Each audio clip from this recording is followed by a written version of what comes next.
Dans une petite ville tranquille, vivait un chaton malicieux nommé Filou. Filou était curieux de tout. Dès que ses maîtres avaient le dos tourné, il partait explorer chaque recoin de la maison, croyant être un grand aventurier. Un matin, alors que tout le monde était occupé, Filou remarqua un câble brillant qui pendait du mur. Il pensa que ce serait amusant de jouer avec. Il sauta et attrapa le câble avec ses petites pattes, mais au même moment, la lampe qui était connectée à ce câble tomba à terre avec un grand fracas. Boum! Filou sursauta et se cacha sous le canapé. « Oh non, je n'aurais pas dû toucher à ça !» pensa-t-il, le cœur battant fort. Heureusement, la lampe n'était pas cassée, mais Filou avait appris qu'il valait mieux ne pas jouer avec ce qui pend du mur. Quelques jours plus tard, Filou sentait une délicieuse odeur venir de la cuisine. Il s'y rendit en trottinant et vit un gâteau tout chaud sur la table.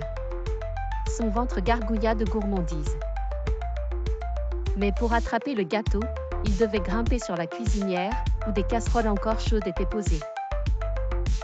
Sans réfléchir, Filou bondit. Iis! Il sentit la chaleur d'une casserole toute chaude juste sous sa patte et recula vite. Aïe! Ça brûle, miaula-t-il, sautant en bas. Heureusement, il ne s'était pas fait trop mal, mais il avait compris que la cuisine pouvait être dangereuse si on ne faisait pas attention. Le soir même, après toutes ces aventures, Filou décida d'explorer une dernière pièce, la salle de bain. Il aperçut une bouteille colorée posée sur le bord de la baignoire. Ça doit être un jouet, se dit-il en sautant pour renifler la bouteille. Mais sa maîtresse arriva juste à temps. Non, Filou. Ça, c'est un produit de nettoyage, pas pour jouer.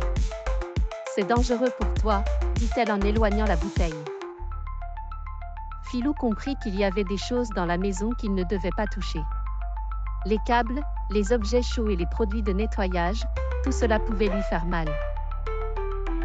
Il décida alors d'être plus sage et d'attendre ses maîtres pour jouer en toute sécurité. Et ainsi, Filou continua ses aventures, mais en faisant bien attention à ne plus s'aventurer là où il ne devait pas.